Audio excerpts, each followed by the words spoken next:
तो फाइनली ढूंढ लिया आपने। हाँ, मुझे उम्मीद थी आप ढूंढ लोगे।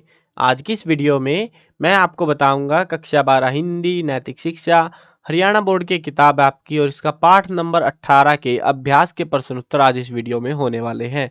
पाठ का नाम है जगत की उत्पत्ति। चलो शुरू करते हैं। मैं हूं अजय और आप देख रहे हैं सीसीएल क्लास। अब वीडियो स्टार्ट करने से पहले बता देता हूँ आपको इस कंप्लीट बुक का सॉल्यूशन वीडियोस की फॉर्म में और वेबसाइट पर लिखा हुआ भी मिल जाएगा। तो दोनों लिंक डिस्क्रिप्शन में है, चेकआउट कर लेना। अब शुरू करते हैं प्रश्न उत्तरों को। पहला जो टॉपिक है वो है हमारा ज्ञानात्मक, ज्ञान से भरे हुए प्रश्न। वैसे तो इस पाठ के अंदर भाई इतना डिफिकल्ट पाठ था, कुछ उत्तर देने से पहले आपको सोचना पड़ेगा। ठीक है, चलो देखते हैं कैसे उत्तर है। पहला प्रश्न है, जगत को सामान्य भाषा में अन्य किन नामों से जाना जाता है? बिल्कुल सोचना पड़ गया भाई हमको तो, है ना। संसार और विश्व कहते हैं इसको, जिसको हम जगत भी कह रहे हैं यहाँ पे। अगला प्रश्न है, पुरुष सूक्त में जगत की उत्पत्ति किस से स्वीकार की गई है? तो ये विराट पुरुष से जगत की उत्पत्ति मानी गई है पुरुष सूक्त के अनुसार। अलग अलग जो ग्रंथ है उनके हिसाब से अलग अलग तरीके से मानी गई है। अगला जो प्रश्न है वो है हमारा, बौद्ध दार्शनिकों के अनुसार जगत की उत्पत्ति किस कारण से हुई है?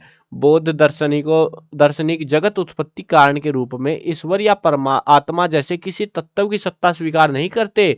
इनके अनुसार जगत रचना प्रतीत समुत्पाद अर्थात की कारण कार्य नियम के आधार पर रूप विज्ञान वेदना संज्ञा और संस्कार, इन 5 स्कंदों के मिश्रण से इस जगत की रचना हुई है।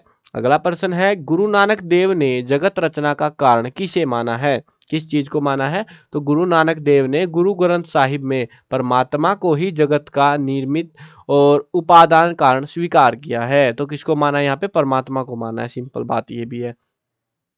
अगला प्रश्न देखते हैं, वैज्ञानिक दृष्टिकोण से जगत की उत्पत्ति किससे मानी गई है? वैज्ञानिक दृष्टिकोण के हिसाब से तो पृथ्वी की उत्पत्ति पर वैज्ञानिक दृष्टिकोण से विचार करते हुए कहा है कि बहुत वर्षों पहले एक बड़ा पुच्छल तारा सूर्य के समीप होकर गुजरा, जिससे दोनों में टक्कर हो गई। इस टक्कर से सूर्य से द्रव्य निकलकर अलग हो गया। कालांतर में यही द्रव्य फिर ठंडा होकर सौरमंडल की रचना का कारण बना।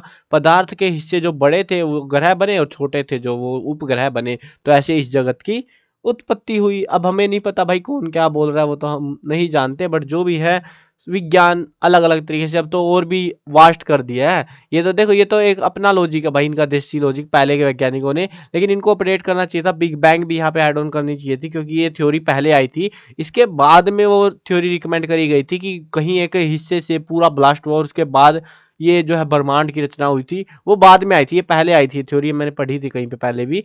तो ये पहले की थ्योरी थी, बट पता नहीं बुक लिखते टाइम क्या याद आया भाई इनको, इन्होंने यही चिपका दी।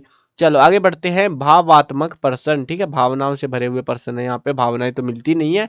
पहला प्रश्न देखते हैं, वैदिक काल के अनुसार जगत की उत्पत्ति किन कारणों से मानी गई है? वर्णन करें। वैदिक काल के अनुसार विराट पुरुष से जगत की उत्पत्ति मानी गई है, जो भूत और भविष्य एवं सब पदार्थों का करता है, यानी कि जो सब सारी चीजें उसी के कंट्रोल में है। अगला प्रश्न देखते हैं। ये बहुत बड़ा सा प्रश्न है और ये प्रश्न एग्जाम में मुश्किल ही है भाई, आने इतना बड़ा नहीं आएगा। तो भारतीय दर्शनों के अनुसार जगत की उत्पत्ति का वर्णन करें, यानी कि दर्शनों के, दर्शन नहीं है, दर्शनों के अनुसार, यानी कि अलग अलग धर्म अलग अलग किताबें अलग अलग ज्ञान दे रही हैं जगत की उत्पत्ति के बारे में, तो सबका आपको लिखना पड़ेगा। देखो चावाक एक जो है ये भी एक ग्रंथ है, तो एक बौद्ध भौतिकवादी और सुखवादी दर्शन है। इसके अनुसार पृथ्वी जल तेज और वायु, इन 4 भूतों के मिश्रण से समस्त जगत की उत्पत्ति होती है। बौद्ध दार्शनिक जगत उत्पत्ति कारण के रूप में ईश्वर आत्मा जैसे किसी तत्व को नहीं मानते। इनके अनुसार जगत रचना जो है प्रतिसंवाद, यानी कि कारण कार्य नियम के आधार पर रूप विज्ञान वेदना संज्ञा और संस्कार, इन 5 स्कंदों के मिश्रण से होती है। जैन मत के अनुसार जगत की रचना परमाणुओं से हुई है। न्याय शास्त्र के अनुसार पृथ्वी आदि 5 भूतों के परमाणु ईश्वर की रचना से क्रियाशील होकर जगत की रचना करते हैं, और ये 5 भूत है, पृथ्वी जल अग्नि वायु और आसमान। गुरु नानक ने गुरु ग्रंथ साहिब में परमात्मा को ही जगत का निमित्त और उपादान कारण स्वीकार किया है। तो अलग अलग दर्शनों के हिसाब से अलग अलग तरीके अपनाए गए हैं इस संसार को बनवाने के। अब वो तो उन्हीं के भगवान जाने भाई कि कैसे बना कैसे नहीं बना। अगला प्रश्न देखते हैं। गीता के अनुसार जगत की उत्पत्ति के कारणों का वर्णन कीजिए। अब इस जगत की उत्पत्ति स्थिति और लय का एकमात्र कारण ब्रह्म ही है, गीता के अनुसार तो ऐसा बताया गया है।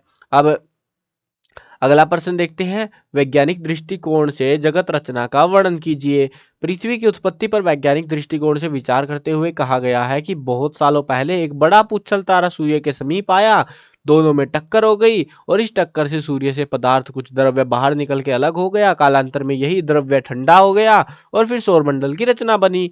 पदार्थ के जो हिस्से बड़े थे वो ग्रह बन गए, छोटे थे वो उपग्रह बने। देखो आपको थोड़ा वियर्ड लगेगा भाई, पहले भी यही उत्तर पढ़ के आए थे हम थोड़ी देर पहले, है ना। तो ये वही घुमा घुमा के पूछ रहे भाई। देखो, वैज्ञानिक दृष्टिकोण से जगत रचना का वर्णन कीजिए, शायद अभी थोड़ी देर पहले मैं पढ़ा भी रहा था ये सेम क्वेश्चन इसी के अंदर से। देखो, वैज्ञानिक दृष्टिकोण से जगत की उत्पत्ति किससे मानी गई है। तो छोटा लिखना हो तो छोटे में क्या कहोगे भाई, पुच्छल तारे से ठोक दिया पुच्छल तारे ने उसको, तो ऐसे मानी गई और क्या बोले अब, है ना। तो अब अलग अलग तरीके हैं, सिंपल कुछ एक्सप्लेनेशन है नहीं, वही चीज वही उत्तर बार बार चिपकाना है आपको। जगत की उत्पत्ति का समय क्या माना गया है, इस विषय में विभिन्न मत दें।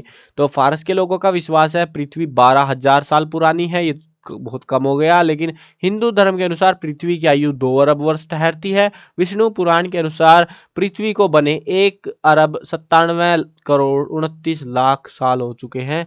तो भाई सेम ही है, 2 अरब और 1 अरब 97 करोड़, कुछ ज्यादा फर्क नहीं बचा। तो वर्ष हो चुके हैं, यानी कि ये दोनों कहते हैं ऑलमोस्ट 2 अरब साल पुरानी ही है लगभग। तो इतनी मानी गई है। अब यहाँ पे एक बात है कि भाई इसमें से आपने बताया ही नहीं, हर वीडियो में तो बता रहे थे कि इंपॉर्टेंट, इसमें कौन से इंपॉर्टेंट है। देखो एक्चुअल में इसमें से कोई भी रैंडम क्वेश्चन पूछ लेंगे भाई, मैं कुछ कह नहीं सकता, भरोसा नहीं है इनका, ठीक है। तो एटलीस्ट आप जो कुछ, अगर जिनको कुछ याद नहीं करना वो ये वाला कर लेना, ठीक है। एक ही पर्सन है, इसमें से कुछ भी पूछ लेंगे भाई। पूछ लेंगे जैन मत के अनुसार रचना कैसे हुई, या फिर पूछ लेंगे बौद्ध धर्म के अनुसार कैसे रचना मानी जाती है, या बोलेंगे न्याय शास्त्र के हिसाब से कैसे मानी जाती है। अलग अलग ग्रंथों ने अलग अलग भाई छाप रखा है, और पाठ का मेरे को लॉजिक समझ नहीं आया इतना सारा बताने का, साबित क्या करना चाहते हैं। और अब भी हमारे मन में वही सवाल है जो पहले था, जगत की उत्पत्ति कैसे हुई, हमें नहीं पता अब भी। तो कोई सेंस नहीं बना यार इस चीज ने, ना। चलो देखते हैं, यहाँ पे ये सारे क्वेश्चन रैंडम है, एक बार पढ़ तो एटलीस्ट सारों को लेना, इसमें से रैंडमली क्वेश्चन आएंगे। अगर ये बता देता हूँ, अगर डिफिकल्ट क्वेश्चन आएंगे ना एग्जाम में, वो जो है मॉडल पेपर वगैरह आएंगे ना बोर्ड की साइड से, या पेपर पैटर्न वगैरह जो चीजें आएंगी, तब हमें एग्जैक्ट आइडिया लग पाएगा कि कितना क्या आएगा इस बुक से, कि डिफिकल्ट आएंगे ईजी आएंगे। बट ये चैप्टर डिफिकल्ट वालों में है, ईजी वालों में नहीं है, ठीक है।